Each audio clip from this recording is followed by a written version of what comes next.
This message comes from Greenlight. Ready to start talking to your kids about financial literacy?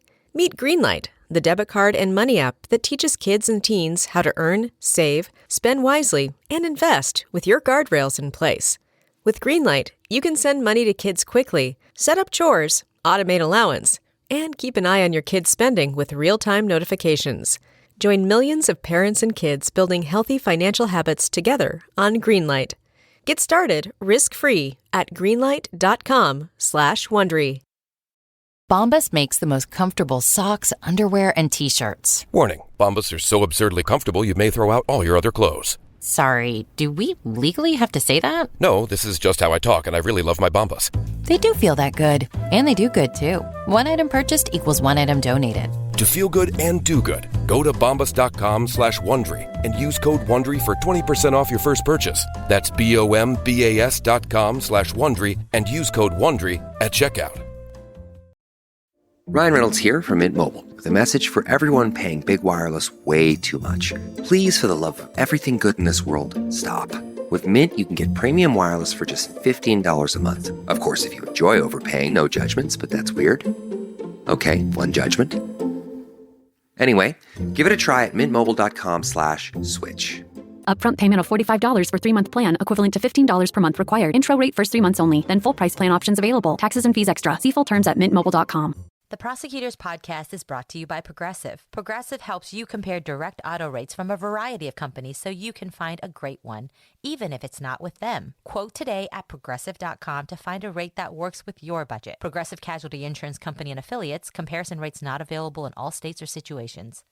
1/3 of all murder cases in America remain open. He had told me that if I opened my eyes, he would slit my throat. Each one is called a cold case. The DNA evidence taken from the victim was a match. The Linden rapist was at it again. Based on the hit A&E television program. A phone call is placed, one that changes a family's life forever. Cold Case Files, the podcast. You could see the fire in his eyes. He screamed at me, "You want it? Get your tape recorder out." Get new episodes of Cold Case Files every Tuesday on Podcast One, Spotify, Apple Podcasts, and anywhere you listen to podcasts.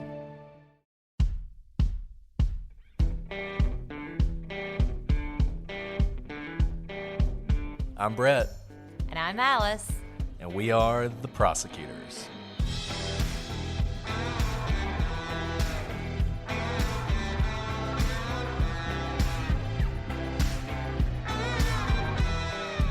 Today on the Prosecutors, we conclude, I think, our investigation of the Casey Anthony case.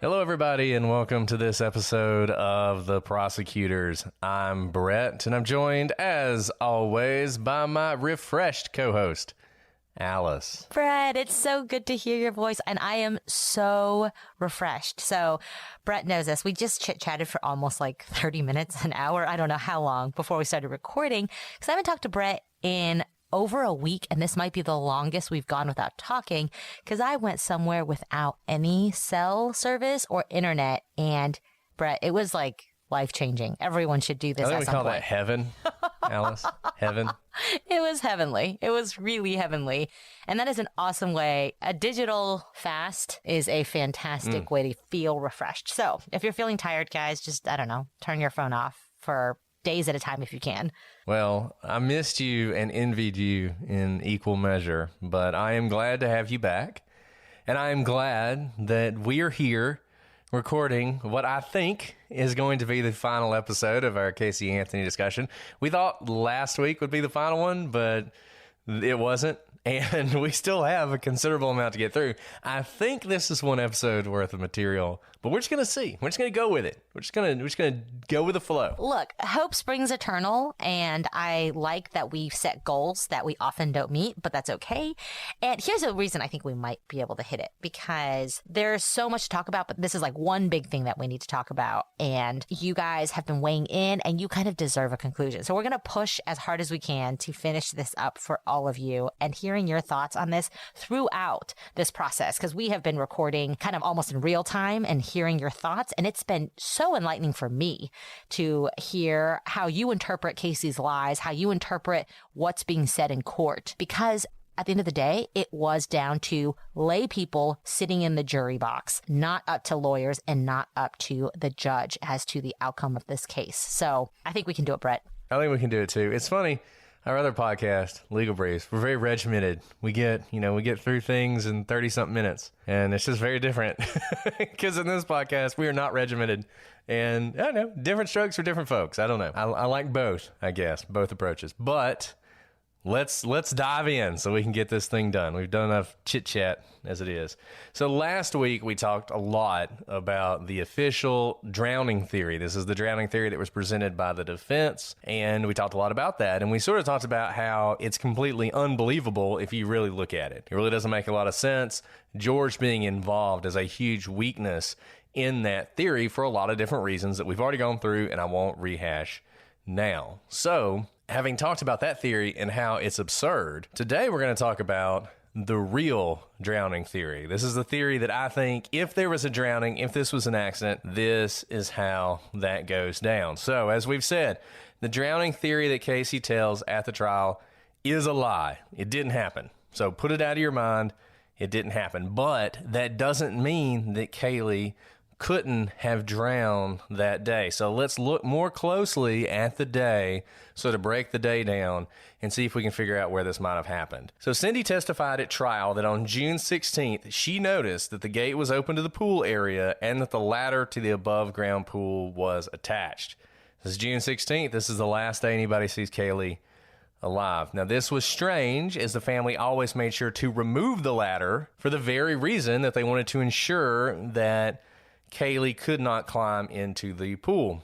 This was so unusual to Cindy that she actually mentioned it to a coworker before she even knew Kaylee was missing. So, to the extent you think Cindy tells lies to protect Casey, this is before she knew Kaylee was missing. She mentions this to a coworker, and she actually says that she's worried that strangers, maybe some local kids, are breaking into their yard and using the pool, putting the ladder up, using the pool in the middle of the night when they're all asleep, and then leaving the ladder up. So June 16th, the last day that George said he saw Kaylee alive.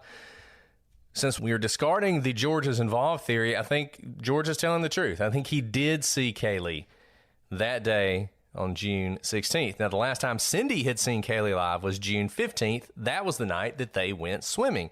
Cindy testified that Kaylee was more than capable of getting up that ladder on her own, and she was more than capable of opening the sliding glass door on her own to get to the pool. The defense, in fact, ended its presentation to the jury in its closing argument with a picture of Kaylee opening that door. You may have seen that picture in the press, or if you watch our videos on YouTube, we have used that picture as well. So let's talk about the timeline. Let's go back to the timeline and walk through this. According to George, the last time he saw Kaylee was at 12:50. This is when he remembers exactly what Kaylee was wearing. He was watching the television show about diners and dives and everything else.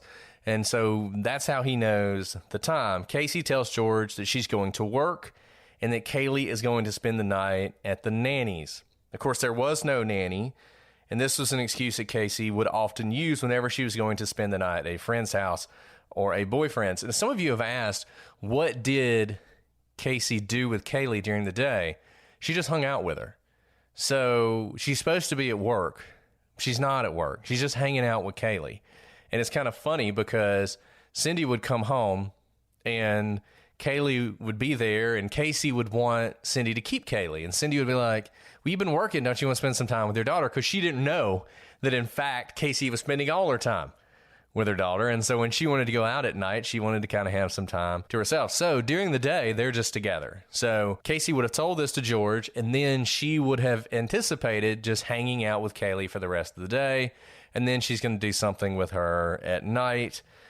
who knows exactly what that is. We know it's not going to be leaving her with Cindy because of the big fight that they had the night before. So it's not exactly what her plan was for that day, but it wasn't to leave her with Zanny because Zanny doesn't exist. So Casey then leaves. According to George, Casey leaves. But her cell phone data indicates that she doesn't leave the area. She's on the phone with people, and her phone is still pinging the cell tower. That means one of two things happened. Either Casey sort of drove off, but she didn't go far. She just parked in a cul-de-sac and sat on the phone, which is very possible, waiting for George to leave, and then she was going to go back to the home. Or George is either wrong about the time, or for reasons that are unclear, he's lying about her leaving. There's also some activity on the family computer after this, but before George supposedly left, that makes you wonder what exactly George is doing here. Is he lying? Is he misremembering? It's hard to say. I mean, remember, George saw her for the last time on June 16th. He doesn't realize that's the last time he's going to see her until a month later. So maybe he's conflating things. Maybe he's misremembering. But whatever's the case, what we can say for certain, Casey doesn't leave the area. And in fact, the location doesn't change on her phone until around 4:18. So 4:18, her phone starts pinging off a different tower. At 8 p.m., she's seen on camera with her boyfriend at Blockbuster. Kaylee's nowhere to be seen. So what we can say for certain is that Casey was at her home until 4:18, and then at some point between 4:18 and 8, Kaylee's nowhere to be seen, and we see her again with her boyfriend without Kaylee. So essentially the theory is that Casey hung around the neighborhood until her father left for his job, which started at 3 p.m. George would later say he left around 2:30 p.m. Casey then went back to the home after George leaves and called her boyfriend. Distracted, she didn't notice Kaylee climbing into the pool until it was too late. At 2:51, someone searches for foolproof suffocation on Firefox on the computer at the Anthony home. Baez would later argue that this is Casey or George overcome with guilt from the accidental drowning, looking for a way to end it all. As we said earlier, Casey used Firefox, and this search was made from her password-protected computer account. Casey called Jesse Grund at 2:53, 2 minutes after someone made that search of foolproof suffocation. Grund had been Casey's one-time fiancé, and for a time she had insisted he was the father of Kaylee. But actually a paternity test definitively ruled Grund out as Kaylee's father. Casey and Grund had broken up in 2006, but Jesse had remained a part of Kaylee's life. That call lasted for 11 minutes and likely occurred at the Anthony home, ending around 3:04 p.m. Jesse would say that at some point he could hear Kaylee in the background. Casey told him her mother had told her she wanted her out of the house and that her parents were getting a divorce, but that her mother was not moving out of the house. At around 3:04, George calls Casey. Either Casey clicks over and talks to him for 26 seconds. The bias theory is that he's telling her everything was taken care of. Or Casey rejects the call. It's unclear whether they spoke, and George was not asked about this call to Casey at trial, so we don't have his testimony on it. There's a couple things that are interesting about this. We've talked about this foolproof suffocation a lot in this 251 search. Remember, the jury never heard that, so they didn't know about it. But you know about it, and so you can use that as something you're considering as we talk about this theory. It's interesting. She's talking to Grund. This question of whether or not he could hear Kaylee in the background, we just don't know for certain. I mean, obviously, he couldn't say for sure. He thought he heard her, but it's hard to say. If he did hear her, that's a big problem for the defense's theory because obviously she's supposed to be dead by then, and she's not. But who can say? You just have to take his testimony for what it's worth. Another interesting thing, she's telling this story about her parents getting a divorce. I have no idea whether this is true or not. I mean, I don't see any independent verification of this. George and Cindy had some problems 3 or 4 years before this, and Cindy had considered getting a divorce and had decided against it. Now, Obviously, there's a lot of stress in this family because of what's going on with Casey, but it doesn't seem like Cindy is contemplating a divorce, so it's a little unclear why Casey would tell Jesse this. Remember, she's telling her other friend, Amy, that her parents are giving her the house and they're going to move in together and be roommates. At the same time, she's telling Jesse not only are they getting a divorce, but she wants her out of the house. So Cindy wants the house to herself. George is going to have to move out. Casey's going to have to get out. What's the purpose of that lie? Hard to say. Probably fits into some theory about what's going on here. But all we know for certain is that she told this to Jesse. Yeah, and that's an interesting theory because it doesn't completely make sense. If Baez is saying that the 251 search for foolproof suffocation is because of Casey or George being overcome with guilt, it does not jive with Jesse's testimony that he heard Kay Lee in the background. And if George were in fact taking care of it, quote unquote, in Baez's theory, he would have only had about, 13 minutes to have found Kaylee's drowned body and disposed of it, which is a pretty quick time period to kind of be overcome with shock. Because if it's an accident, there's an element of shock. Coming up with a plan, getting the laundry hamper basket that Kaylee was found in, garbage bags.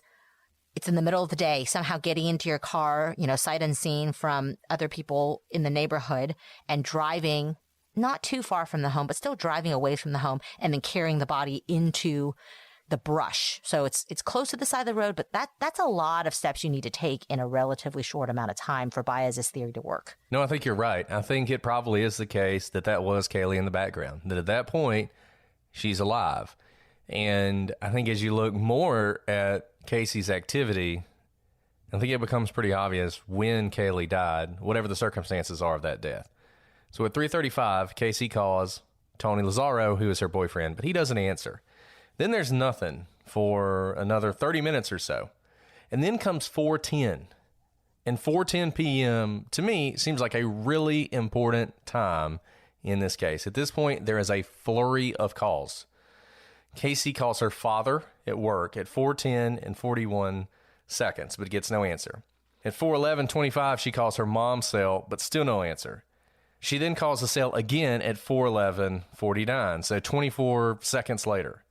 At 4:13:04 and 4:13:29, she calls her mom again, so 2 more times. At 4:14:48, she calls Lexus, where her dad's working, again. No answer. 5 minutes pass. Interesting thing about these 5 minutes. So 4:14:48, she's calling her dad. At 4:18, her phone pings off a different cell tower.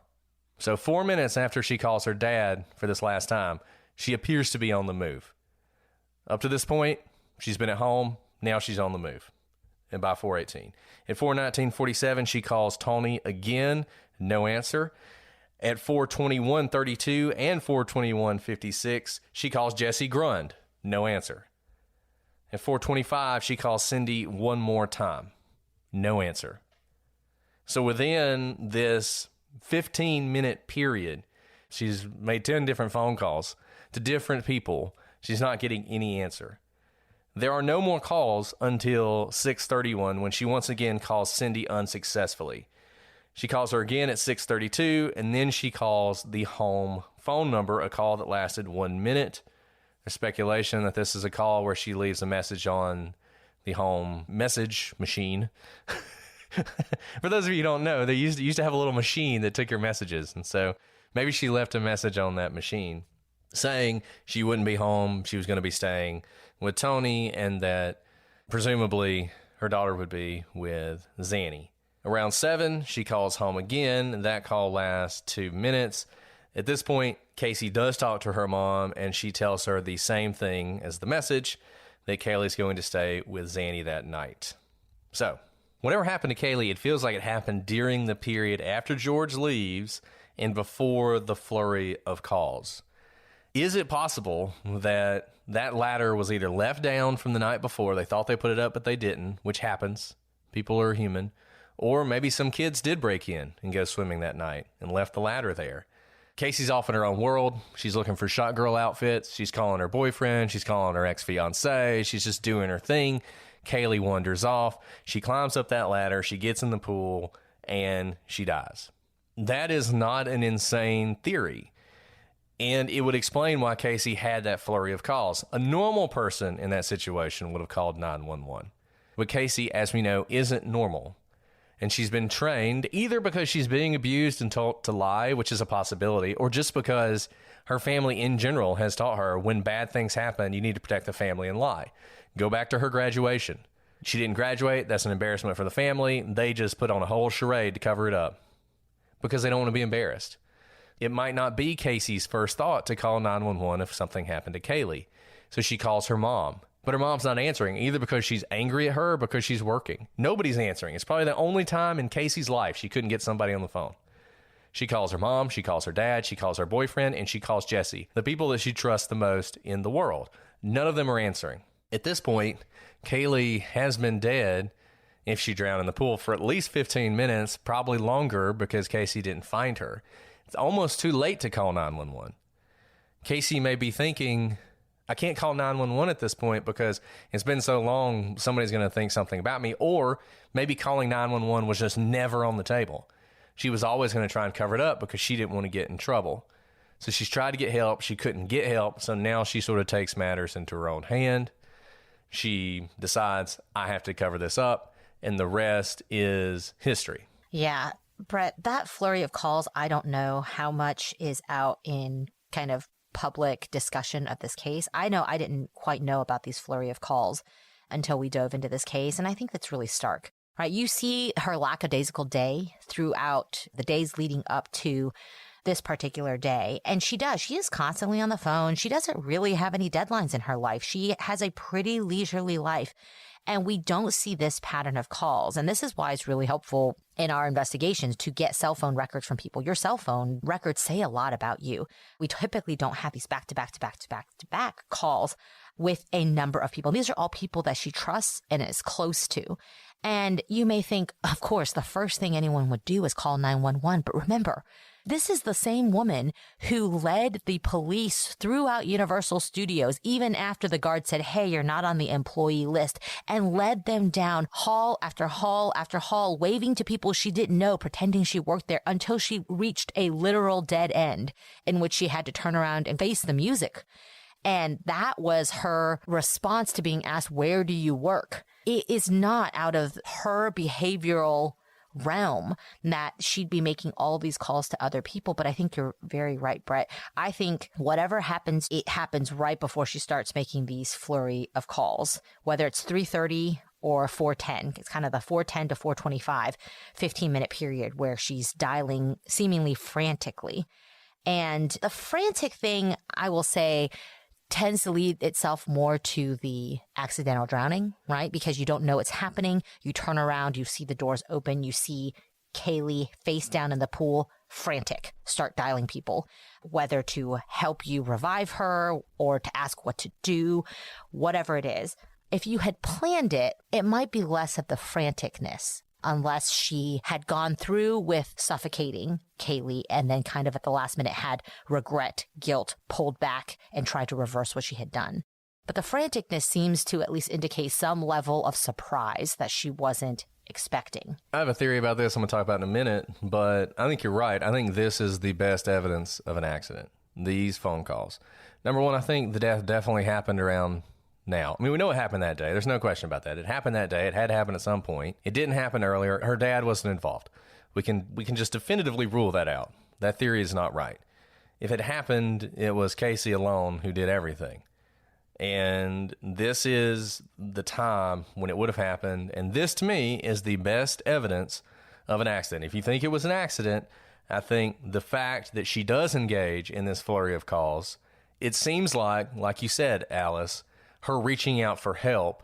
Something has happened that's so big and awful that she can't handle it herself. You know, this is not something that she initially thinks she can lie her way out of. When she doesn't get help, I think there is a moment where Casey thinks to herself, you got to handle this like you've handled everything else. And she goes into cover-up mode. And she puts her daughter in that bag, in the laundry bag.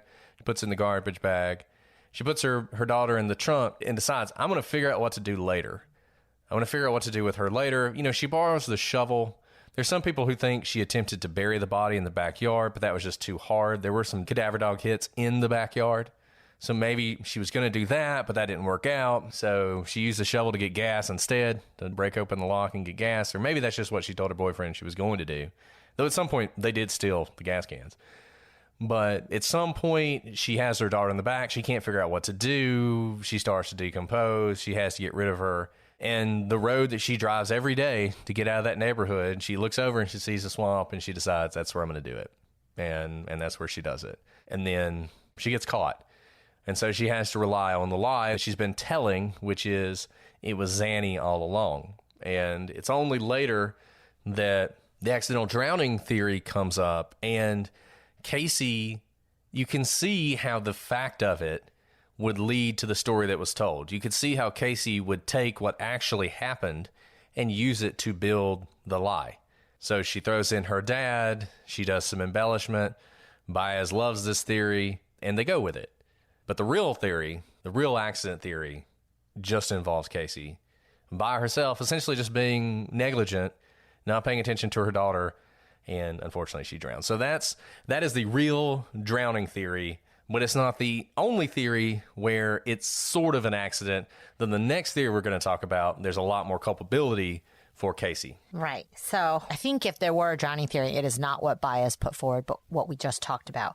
But what if another theory is that Kaylee died by accident, but it was a result of something Casey had given her? It's also possible that Casey did not ever intend to kill Kaylee, but that Kaylee died because of something Casey gave her. There are some who think that Zanny the nanny was a tell. The reason Casey could go out and party all the time was because Kaylee was knocked out from Xanax or some other drug. Some have said, like street name for parents who do this to their children, call Xanax Zanny the nanny, and that's how Casey came up with the name. Now, George Anthony would later say that Kaylee often seemed sluggish, that she would sleep for 12 hours at a time, and he wondered if Casey was drugging her. But this time, something goes wrong. Kaylee dies in her sleep. Then Casey flips out and covers up the murder in much the same way she would have if Kaylee drowned. But the problem with this theory is that it seems pretty clear that Kaylee was alive on the morning of June 16th. Maybe Casey drugged Kaylee that morning, but that seems a little unlikely. After all, where was she going to go? She wasn't due to hang out with her boyfriend until later that night, and if she was going to go out, the clubs opened up later that night. So if she was going to drug Kaylee, doing so in the middle of the day does seem like a weird time to do it. And remember, Casey would have had to have drugged Kaylee and the drugs take effect, then Kaylee die, then Casey notice. So all of that would have had to happen in the span of about 2 hours or so, because George leaves at about 2:30, and then the flurry of calls begins about an hour and a half, 2 hours after that. And that's a pretty short amount of time to overdose Kaylee accidentally. And it's another reason I think this flurry of calls is so important. I think this flurry of calls is a real indication that that is when Kaylee died. Now, you may disagree with that. And if you disagree with that, then you could push this back a little bit by saying that Kaylee didn't die until that night. She takes her to her boyfriend's house. She drugs her then. She dies. Problem with that is no one saw Kaylee that night. And Casey didn't hide Kaylee from her friends. I mean, Kaylee was over at that apartment with her friends all the time. So it seems a little unusual that, you have to imagine that on the way to the boyfriend, she drugs her and puts her in the trunk and just leaves her there. That doesn't seem like what would have happened. It seems like if that were going to happen, she would have taken her to the apartment. They would have gotten ready to go out. She would have given her some pills. She would have fallen asleep. They would have gone out. They would have come back. Kaylee's dead. And there's just really no indication that any of her friends, including her boyfriend, had any idea that anything had happened to Kaylee. Nobody really ever looked into them. They didn't seem suspicious in any way. There's no evidence pointing towards them. And it's hard to believe that they are involved in this. As Alice said, if this were going to happen, it would have to have happened in the middle of the day. And so while this is a sexy theory, and it's, it's got that clever, Zanny is really Xanax. It's got that aspect to it. I don't actually think this is all that likely a theory. Even if Kaylee was being drugged, Casey could have been drugging Kaylee and it have nothing to do with her eventual murder. It's the other thing you have to remember. Just because one thing's happening doesn't mean the other thing's happening. Casey might have been abused by her father. She might have been abused by her brother. All that may be true. That doesn't mean it has anything to do with Kaylee's murder. We've talked about this before. Life is not a play. Life is not a movie.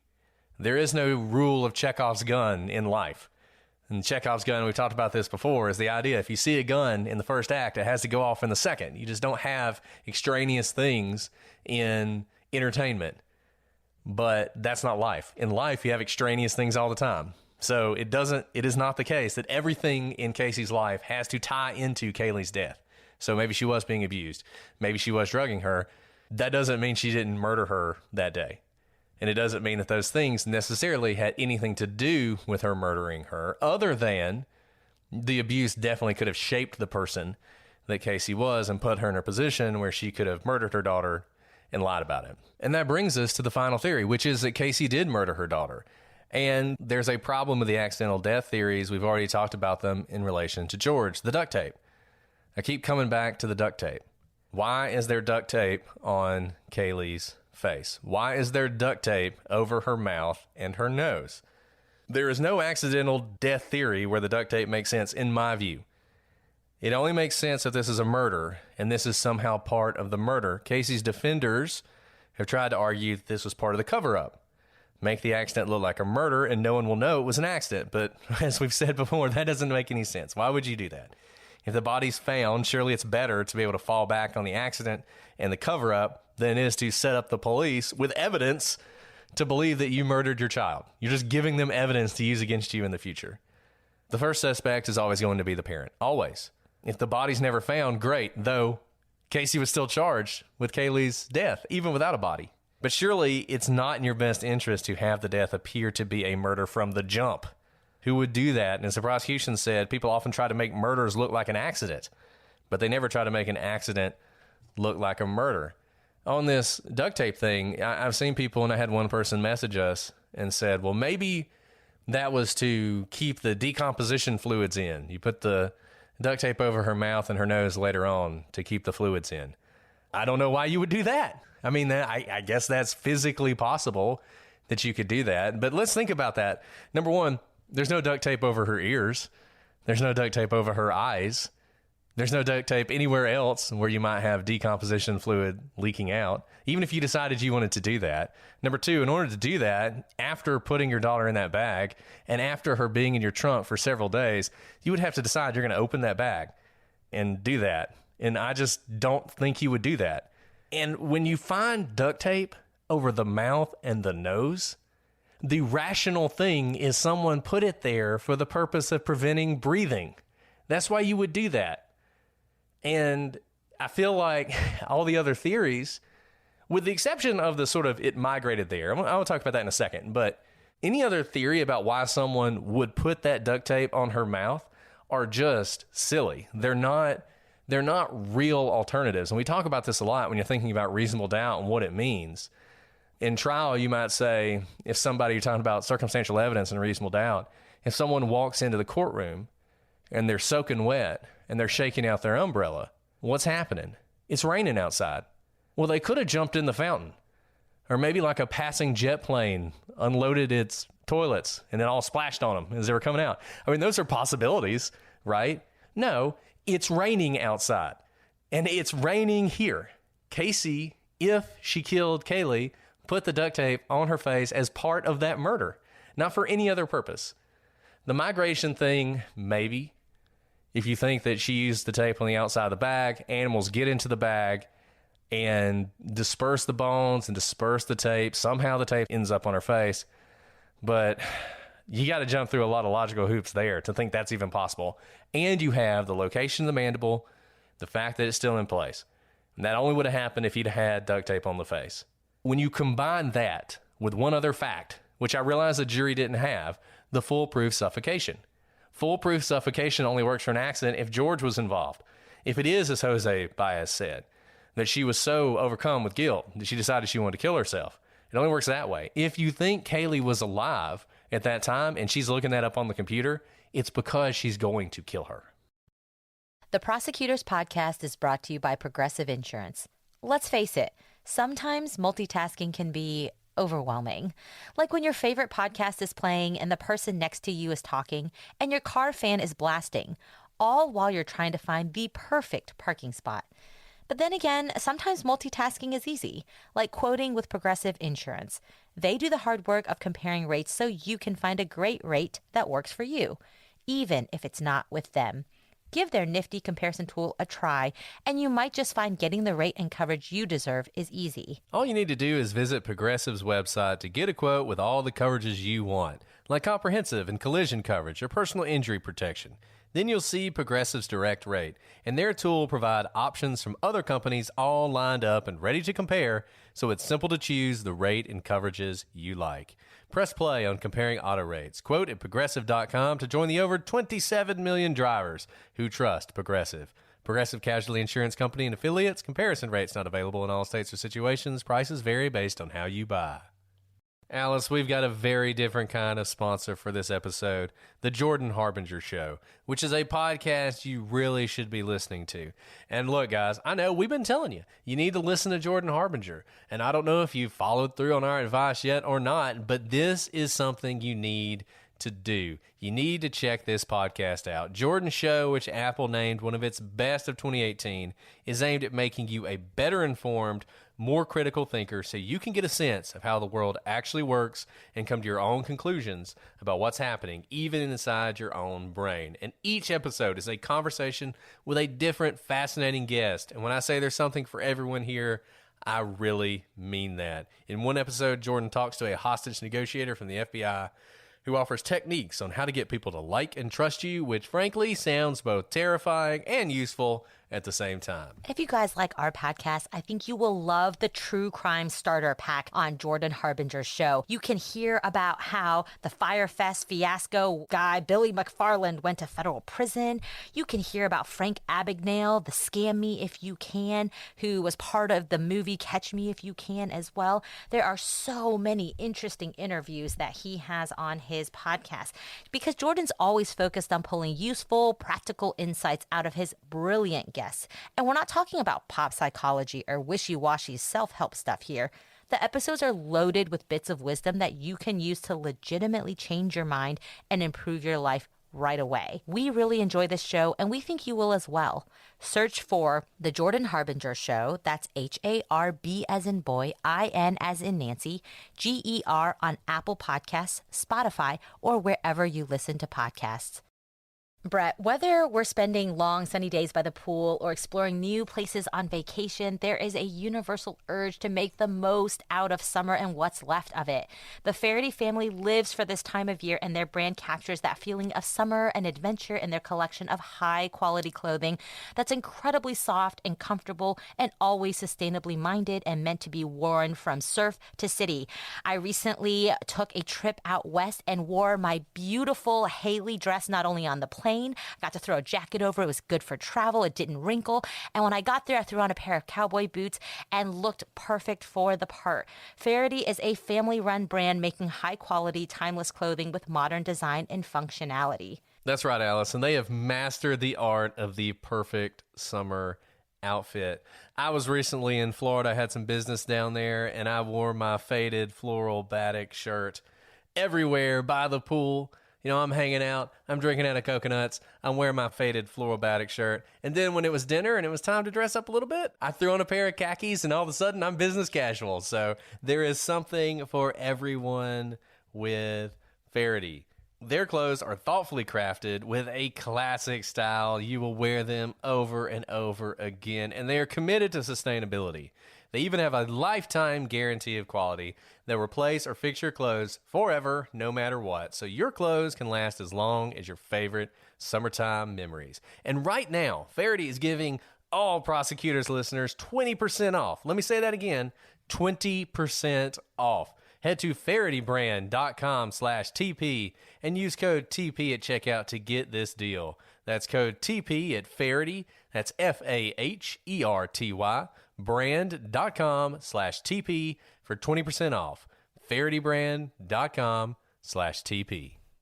Alice, I want to talk about a podcast I'm really enjoying Badlands. I love learning things I didn't know about famous people and famous places, and that is what Badlands is all about. Have you ever asked yourself, which muscled action star ran a jewelry theft ring as a teenager in Hawaii? You probably haven't, because you didn't even know to ask that question.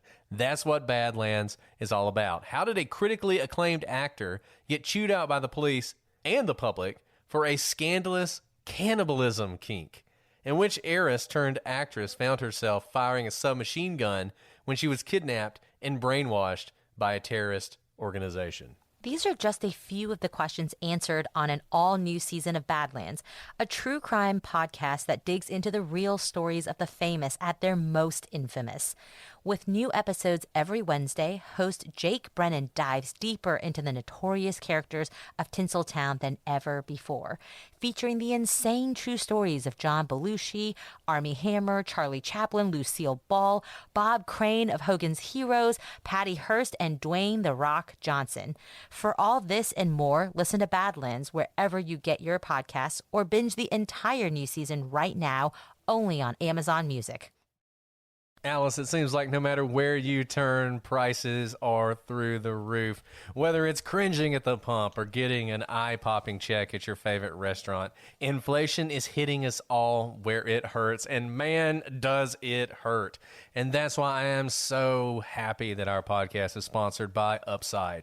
Upside is an incredible app for anyone who buys gas, groceries, or dines out, and I think that's pretty much everybody. With every purchase, I'm earning cash back thanks to Upside. Just yesterday, I had to get some gas. I popped open the Upside app, and there it was, 40 cents off just down the road. I went there, and I saved 40 cents on every single gallon, and that is real money in your pocket. To get started, download the free Upside app.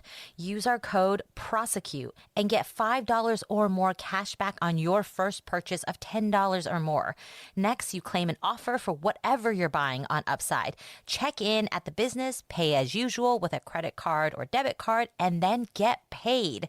In comparison to credit card rewards or loyalty programs, you can earn 3 times more cash back with Upside. And Upside users are earning more than $1 million every week. That's probably why they have a 4.8 star rating on the App Store. So download the free Upside app and use promo code PROSECUTE to get $5 or more cash back on your first purchase of $10 or more. That's $5 or more cash back on your first purchase of $10 or more using promo code PROSECUTE. I have never seen a situation, whether in reading true crime or in the cases that we investigate, that there would be duct tape as a cover-up. I think Occam's razor here, it makes the most sense that the duct tape was there to serve a purpose, not as an after the fact, especially because if it were after the fact, you wouldn't care where the duct tape was. It wouldn't matter if it was just over the nose and mouth. In fact, you may be shaking kind of with shock that you may not even think to cover the nose, because if you look at the way duct tape width is, it takes a little bit of maneuvering to make sure that it covers both the nose and the mouth. And when you see someone pull out duct tape, the first thing you kind of think of is just the mouth, especially if you're not trying to actually obstruct breathing. You would only care about covering the mouth. But here we have both the nose and the mouth covered, which takes some finagling and some precision with your placement of the duct tape to make sure to cover both orifices that can allow you to breathe and therefore continue to survive. I don't buy the migrating of the duct tape because of the presence of the decomposition juices on it. If at any point after Kaylee died, this duct tape was put on her either intentionally or was on some other part and migrated to her, if it were allowed to migrate, there would be a lot of movement. Enough movement that there would be enough kind of debris between the stickiness of the duct tape and her actual face that I don't think the duct tape could have stayed in place, the exact place that it needed to be in order to suffocate her so well, because there would have had to be a lot of movement to get that tape to where it ultimately ended up and stayed. Now, these decomposition juices, the body actually decomposes relatively quickly. This is not a pleasant thought, but your blood pumping through your body keeps it in its current state. And the second that stops, your body begins the decomposition process. This is why when you've had a horrifically tragic accident where someone is essentially declared brain dead or that they are not going to survive without life support, and their family decides to donate their organs, they continue the person on life support to keep their bodies alive, because the second they are taken off that life support, their entire body shuts down, the organs shut down and can no longer be donated. So there is a reason that organ donors are kept physically alive until the moment that the organs are taken out. And I believe they're actually kept on life support as the surgery is performed to take the organs out, so that there is life-giving blood pumped to those organs until the last possible moment in order for the organs to be taken out for donation. And that is because of how quickly your body decomposes. And decomposing bodies don't react the way that live bodies do. Skin starts to detach. The body kind of moves in ways that you may not like to think about. And duct tape would not hold on as well to decomposing bodies as it does to a live body. So the fact that the juices are on the tape leads me to believe that the tape was there in advance of the decomposition so that it could be actually in place in order to take on those materials. Yeah, if you had opened that bag at that point for that purpose, you would have not have gone through with the duct tape, because there would have been no point. And you would have realized very quickly there was no point. It's not just her mouth and her nose that you have to worry about. I mean, it would have been her entire body would have needed to have been duct tape to prevent that at that point. It's just, that's not what happened. And you mentioned Occam's razor. One way people put it sometimes is if you hear hoofbeats, think horses, not zebras. And unless you have some reason to think it's zebras, you know, you heard that there was a massive breakout at the zoo, it's probably horses. And that's where we're at with this case. And you can say, well, but Casey's weird and does weird things. Okay, fine. But that doesn't mean that just anything is possible. There needs to be at least some reason she would do it, or some reason to think she would do it. And there's not. So the most obvious reason for the duct tape to be on the face is because it has something to do with the murder. We talk about reasonable doubt. That's enough for me. That one piece of evidence is enough for me that this is murder. Now, if I were on the jury, I don't know that I would have found Casey guilty of premeditated murder. I probably would have if I had had that search. If I'd had the foolproof suffocation search, I probably would have found her guilty of first-degree murder. It would have been a little bit more questionable for me in this circumstance, not knowing whether this was spur of the moment or not. But I would have had no real reasonable doubt that this was some sort of murder. I want to return to something we talked about a while ago, because it keeps coming up with people about the overcharging thing. And I will just read you from the jury instructions the manslaughter charge, just so you know for now and all time that Casey could have been found guilty of manslaughter. Here's what it says. To prove the crime of manslaughter, the state must prove the following two elements beyond a reasonable doubt. Kaylee Marie Anthony is dead, and Casey Marie Anthony's acts caused the death of Kaylee Marie Anthony, or the death of Kaylee Marie Anthony was caused by the culpable negligence of Casey Marie Anthony. So, just to put this to bed, again, for all time, she could have been found guilty of manslaughter, which is essentially the lowest form of murder you can be found guilty of in Florida. They also had felony murder in the third degree. I'm not sure which one is worse, manslaughter or felony murder in third degree, but in any event, they could have found her guilty of that too, if they had wanted to. But the question that it came down to for the jury, and people to keep asking, why didn't the jury find her guilty? Why didn't the jury find her guilty? Because they didn't think she killed her. Or at least they didn't think it was proven beyond a reasonable doubt that she killed her. In order to find her guilty of murder, she needed to have killed her in some way, right? And the jury, they said things like, they couldn't tell us how, and they couldn't tell us why, and they couldn't tell us when, which is completely irrelevant. There's duct tape on the kid's mouth, covering her mouth and nose. She murdered her. How she did it, it doesn't matter. It doesn't matter, but the jury, for whatever reason, could not get that through their head. And honestly, there are times when people ask us questions or they say things, and I see it. I see why they didn't find her guilty. You know, people will say things, and we talked about this before. I know he did it, but I don't know that I could have convicted. And it's like, what does that sentence even mean? You know they did it, but you couldn't have convicted. Why not? And look, in some ways, this is a failure of the prosecution, because they didn't get that across enough to the jury. But in other ways, I just think it's something in our society that we say a lot, and we've kind of been raised to believe that reasonable doubt is some thing beyond what it is. And if there's any doubt in my mind, well, he did it. He totally did it. But you never know. Maybe the duct tape was just to keep the decomposition juices in. Okay.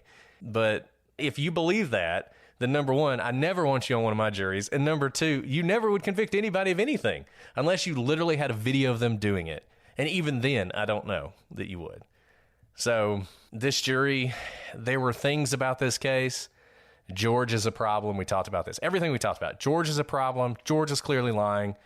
The fact that the jury is the jury it is because they knew everything ahead of time, which somebody reached out and said that's probably because of Florida's sunshine laws, because Florida has the most ridiculous laws in the country about this, where basically you have to turn over everything to the press. If somebody had a really good idea, they thought, let's have the most open sunshine laws in the country because we're the sunshine state. So we'll have sunshine laws where you get everything. And this is what ends up happening. You can't get a jury because they already know everything. And everybody's disqualified. The Murdaugh case is going on in South Carolina, and there was a complaint by one of the journalists who was covering it that the state won't tell us all the evidence they have, and they're really upset, and they're hiding things. It's like, no, they're getting ready for trial. You'll learn about it at trial, and that's when you should learn about it. And the state of Florida apparently couldn't do that because of their laws. Either way, you had a jury that was predisposed to acquit this person, and they were given enough to hang their hat on to say there was reasonable doubt, to the extent that they could not come to a conclusion that Casey was responsible for the death of her daughter. So it didn't matter how many alternative murder charges they had. If you can't come to that, you can't convict her of anything, and that's what happened. Alice, I don't know if you have more insight into this jury, but that's sort of my thought. No, I think you're right there. The jury is really a black box, and that's because there are different personalities, and all you really need is an incredibly persuasive, loud, vocal, stubborn juror who may just be ringing that same bell. I don't know how she did it, so how can I possibly convict her? And they could say it so many times that someone who is not as sure in their thoughts, they're thinking, well, I didn't go to law school. Maybe I've never been in law enforcement. This person seems so sure of themselves. Sure, I'll follow them. That dynamic happens a lot, and you can't replicate it among any number of 12 people. But I wonder if something like that happened here. You had one or two people who maybe fashioned themselves as experts in this and had a completely contorted view of what reasonable doubt was.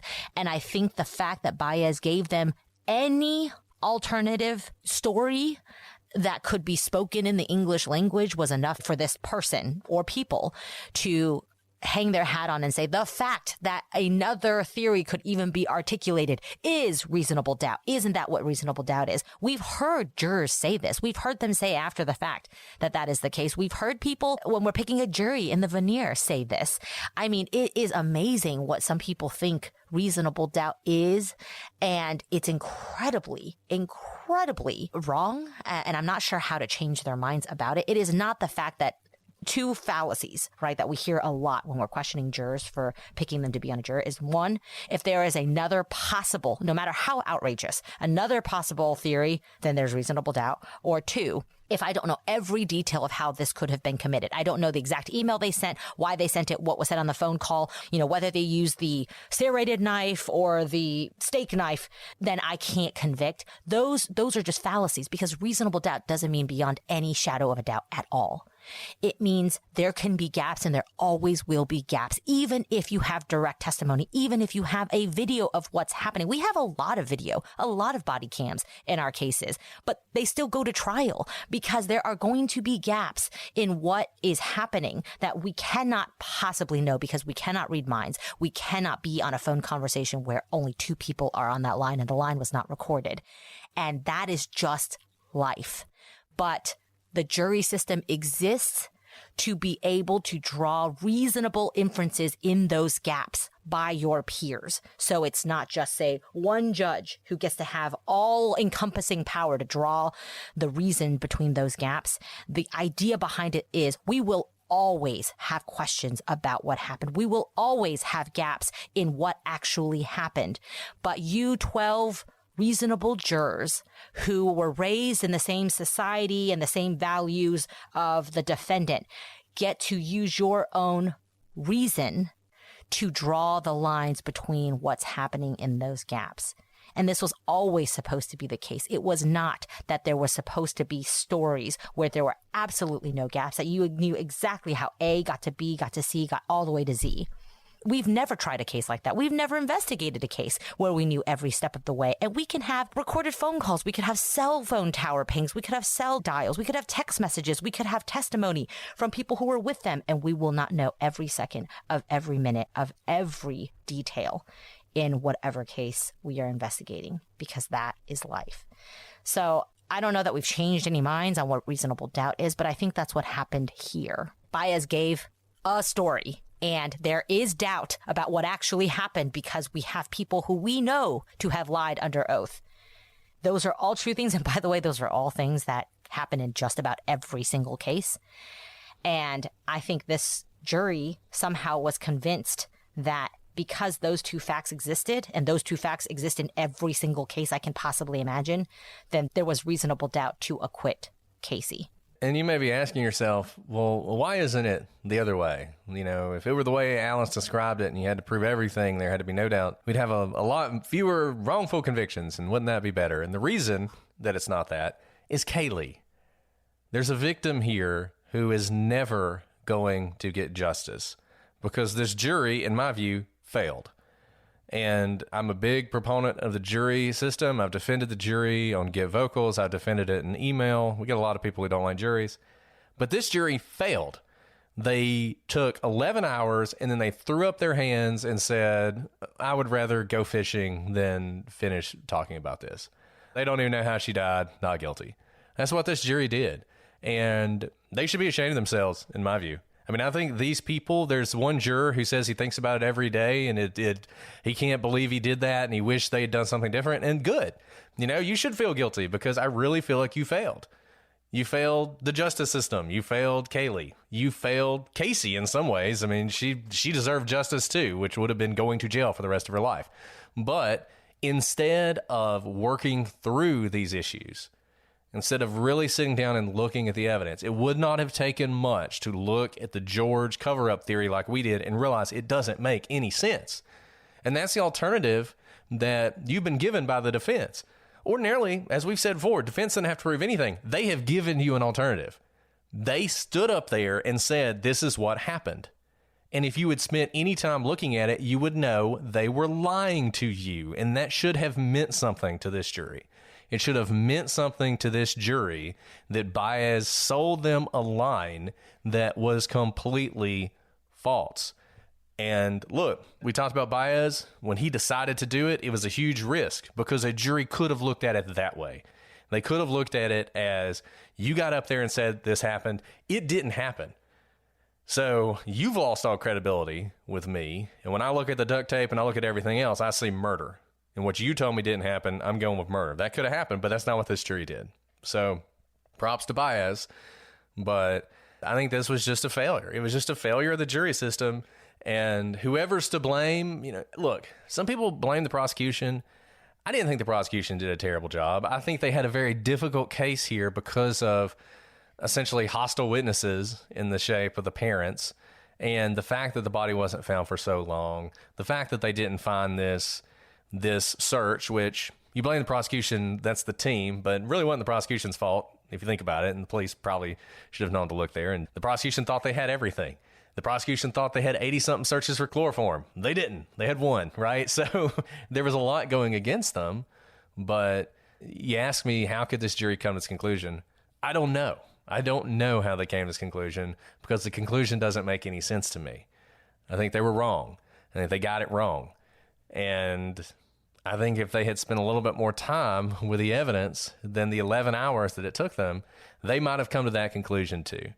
But they didn't do that. And so that's where we are. And I think it means a murderer went free. The worst kind of murderer. A murderer who murdered her daughter. She went free because of it. And I guess that brings us to our theories about what we think happened that day. So, I think everything that happened traces back to June 15th, the night of June 15th, when Casey and Cindy get into this big fight.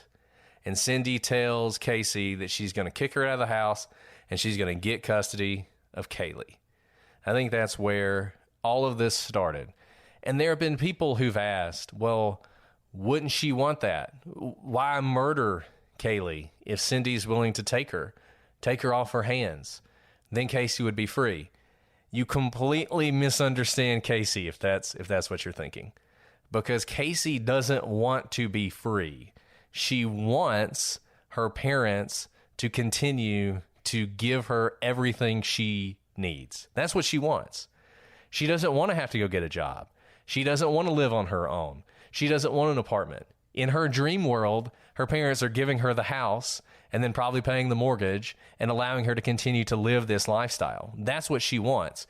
Giving her mother, Kaylee, would be turning over the one thing she had. The one trump card she had. The thing that's kept her parents paying attention to her, paying for her, supporting her, forgiving her for everything she does this whole time has been Kaylee. And to me, this is like the Universal Studios moment where Casey has been navigating that hallway for years with the Zanny thing and everything else. She has been navigating that hallway for years and keeping it going for as long as she could. She has now run into a dead end. Kaylee is no longer the trump card. Kaylee is now the thing that's going to be used against her. She is going to be replaced with Kaylee. Her parents, her mom in particular, who we know runs the show, are done with her. They are ready to cut her out and make Kaylee the center of everything. How can Casey stop that from happening? She has to do something radical.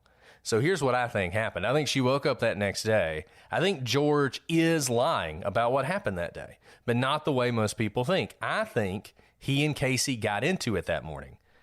I think Casey might have even asked him to intervene with her mom on her behalf, and George said, no, not this time. He wasn't going to do it this time.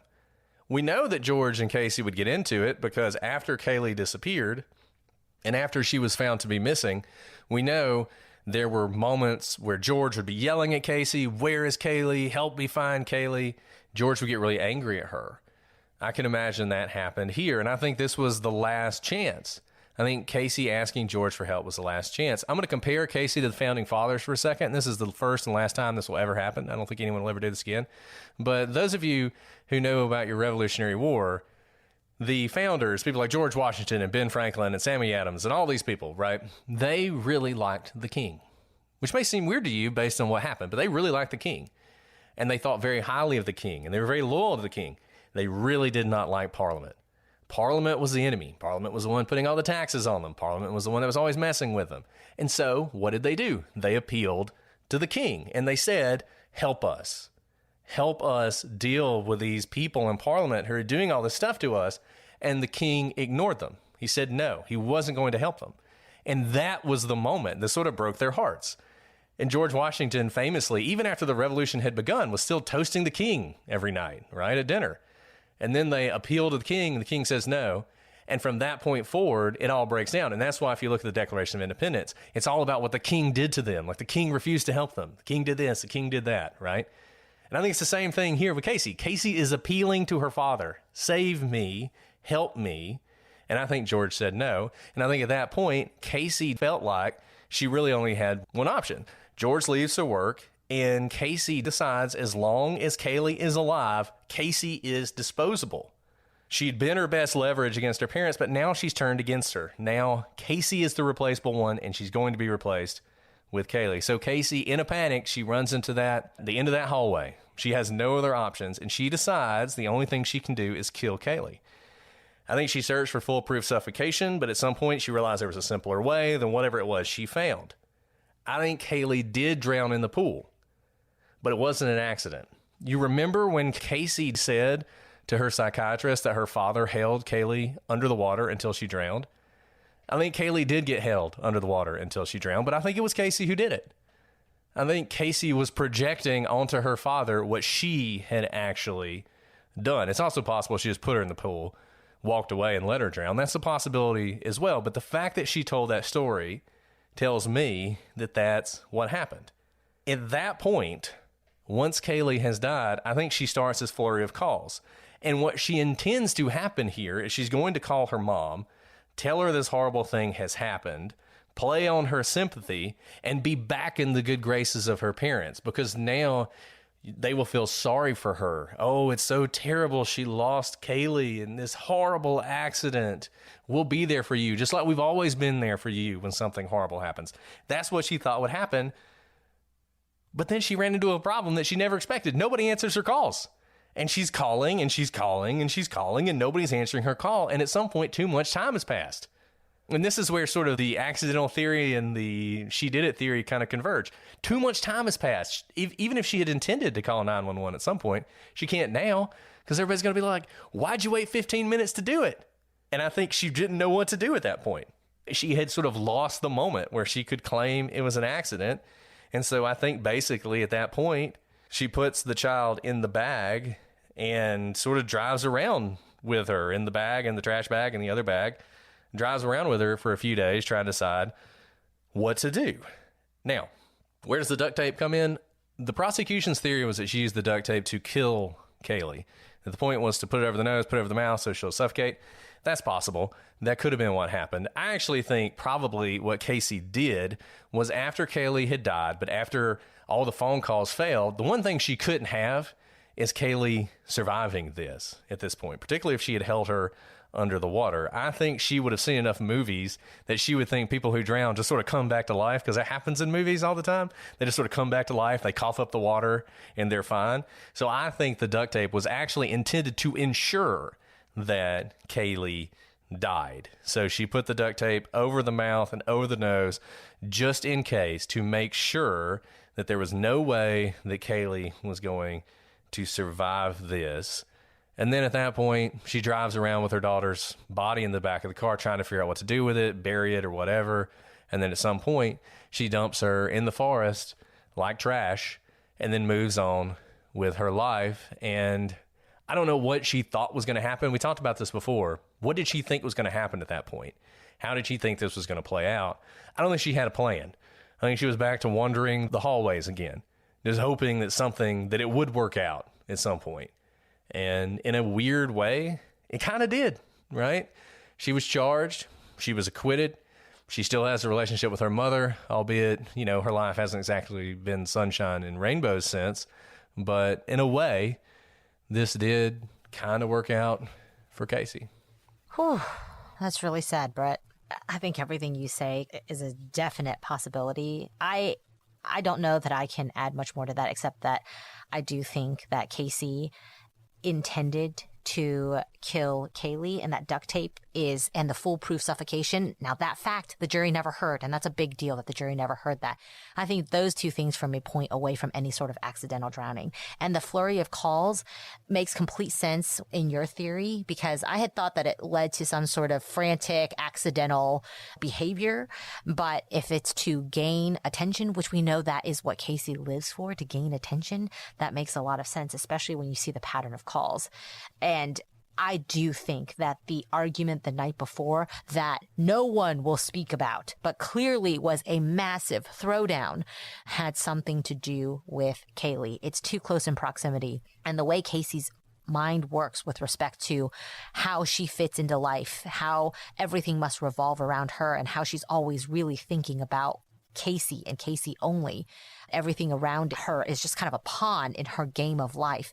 Makes a lot of sense that the fight the night before, I don't think can be unrelated to what ultimately happened to Kaylee the next day. I don't think this was well thought out. I don't think Casey is some master genius murderer. I think a lot of this was thrown together ad hoc after the fact because it did not bear the unintended consequence, but it falls in line with everything that she does, right? Her lies are these big lies that have no out. There is no escape hatch.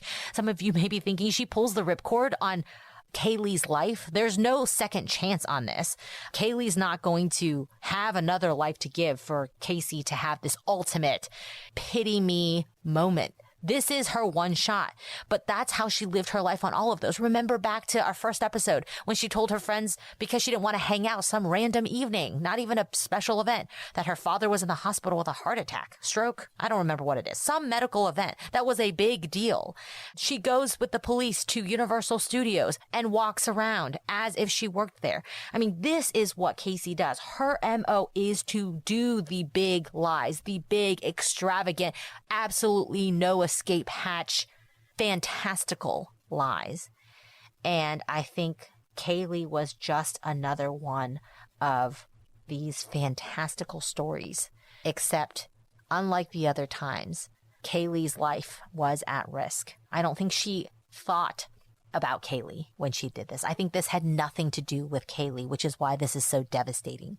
I think when she ended Kaylee's life and she intended to end Kaylee's life, it had everything to do with Casey and probably her parents, but nothing to do with actually Kaylee. Maybe those flurry of calls came because for the first time in about 24 hours, she realized that Kaylee was a person and that the externalities of her plan had a life-ending result for Kaylee. But I don't think up until that point she'd ever thought about Kaylee as a person and what it would have done to Kaylee for her to execute this plan. But in terms of what happened that day, Brett, I think what you say, it's more likely than what Baez says. I'll say that much. And remember, you had that moment where Casey is sitting in her boyfriend's floor in the middle of the night watching videos of Kaylee.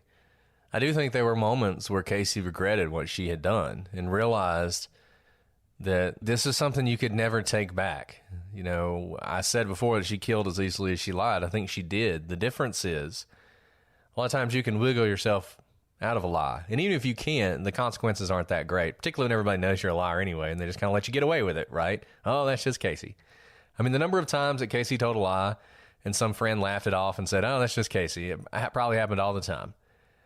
But this time, this was something that couldn't be overcome. It couldn't be fixed. We've talked about Casey's parents a lot. Why did they do what they did for her? Why did they lie for her? Why did they protect her? Why do they still talk to her to this day, at least Cindy? I think the reason is because, yes, they wanted to protect Casey. I think they feel guilty about what happened to Kaylee because I think they believe they are responsible in some way because of the events of that night and possibly that next morning. And that guilt made them help Casey in a way that Casey probably would have predicted. Casey probably knew that. That was probably part of it. She knew that once Kaylee was dead, if it was an accident, her parents would definitely feel sorry for her. I mean, she wasn't worried. Her dad, in the drowning theory, her dad, your mom will never forgive you. I think Casey knew that wasn't what would happen. That once Kaylee was gone and it was this tragic accident, she would have been welcomed back with open arms. That's what Casey believed would have happened. And that's why I think she did it. And we talked about this a little bit when we talked about Scott Peterson. Prosecution's theory in a lot of these cases is always the most straightforward one, which makes a lot of sense and it works. And I get that. We would do that too, because getting into the depths of someone's soul, particularly in a trial, is not easy, right? It's hard. It would be hard to prove what I have laid out if you're the prosecution. So in Scott Peterson, the theory was just, oh, he wants to be with Amber, right? And we thought, and I continue to believe, that was absurd. He didn't want to be with Amber. He wanted to be free to be with everybody, right? He wanted to be a playboy. He didn't want to be weighed down with this kid and this wife. He didn't want that. So that's why he did what he did. With Casey, the theory was, oh, she wanted to be free to party. That's what this was about. No, that wasn't what this was about. As people have said, if that was all it was, she could have just given Kaylee to her parents. Her parents would have taken Kaylee in a heartbeat, and she could have gone off and done her own thing. People do that all the time. That is not what this is about. This is about something much more complex than that, and it's that relationship between this family that we've talked about since episode 1. That's what drove this case. It's what drove this crime. However it went down, that is the key. And, you know, this screwed up family deserves each other, and I just hope that at the end of the day, Casey never has any more children. Well, Brett, we said we'd finish today, and I think we actually did it. We did it, Alice. We did it. Congratulations. And you know what that means? We'll have a new case next week. Yay! Everybody's happy. Except I'm sorry, guys. I think this was completely unsatisfying because the one question you all wanted to have answered was, why did the jury reach the answer they did? We don't have an answer for that. You're going to have to talk to all 12 of them and figure it out, because I think they got it wrong. I think we gave you the best answer you're going to get. We keep telling you why they did it, and people keep asking, they need more. Well, you're never going to be satisfied. I just want to be very clear about that. If there's anybody out there who was hoping they would be satisfied about why the jury did what it did, I'm sorry. I don't think you're ever going to get there. And I mean, they're just wrong. I mean, they were wrong, and I don't think there's any question they were wrong. So sorry that we couldn't provide you that kind of satisfaction, but that's not going to happen. I think the best you can do is sort of look at these little things, what Baez did, George, Cindy, and you can construct something, but you're never going to be totally satisfied with that. Well, look, we said a lot today. I look forward to your response and your thoughts. prosecutorspod@gmail.com, @prosecutorspod for all our social media. Hello to those of you who are listening to this on Patreon early and ad-free. Those of you who hate the ads, quit complaining. Join the Patreon page. You'll never have to listen to an ad again. Though I really appreciate those of you who on Patreon who listen to the show to hear the ads just because you love us that much. I appreciate that. So, I mean, I'm not going to say you're weird, but I really appreciate that you do that. And hello to those of you watching on YouTube. I hope you have enjoyed this as well. Next week, we have one of the weirdest cases. Just one of the weirdest cases that I've ever seen that is almost never covered. So it's probably a case you've never heard of. It's really weird. And then after that, we have a case that is super weird that you probably have heard of. And that one's going to take a couple episodes. But I'll leave you with those teasers. Well, Alice, is there anything else you want to add before we sign off? No, but thank you guys for joining us on this wild ride. I mean, it really is a wild ride to kind of try and follow all of the twists and turns of, honestly, the Anthony's lies. So come back next time. We will have a different case. And thanks for sticking with us on this podcast and also our new podcast, Legal Briefs. If you want some nerdy law stuff, we have plenty of it over there. So join us over there as well. And this was a highly requested case. So don't ever say that we don't listen to you, because I did not have Casey Anthony on my original list when I made the original list of the cases we were going to cover, because honestly, this woman makes me sick, and I didn't really want to talk about her for any number of episodes, particularly 7, but it turned out to be really interesting to me. Hopefully it was interesting to you guys as well, and hopefully you enjoyed it. Well, that is all we have for this week, but we will be back next week with a new case. No new answers because it's crazy, but hopefully one you'll enjoy. But until then, I'm Brett. And I'm Alice. And we are the prosecutors.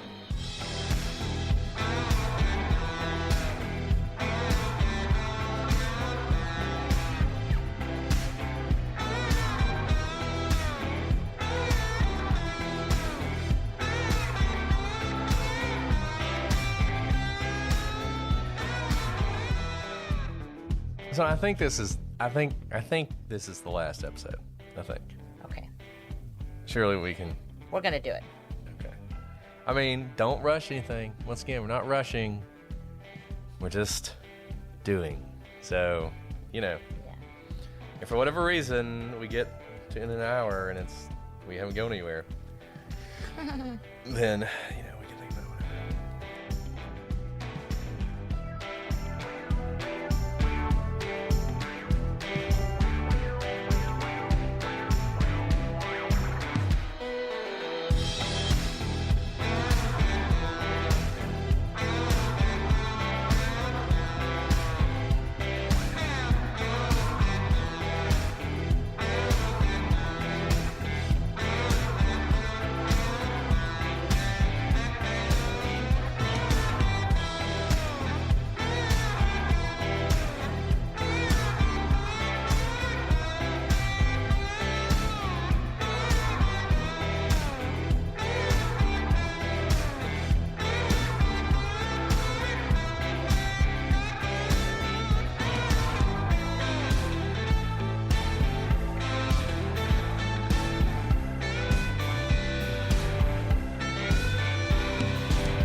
Wow, wow, wow, wow. Wow, wow, wow, wow. Yay. Good job, Alice. Knocked it out of the park, as always. You too. Okay. I am about to fall asleep.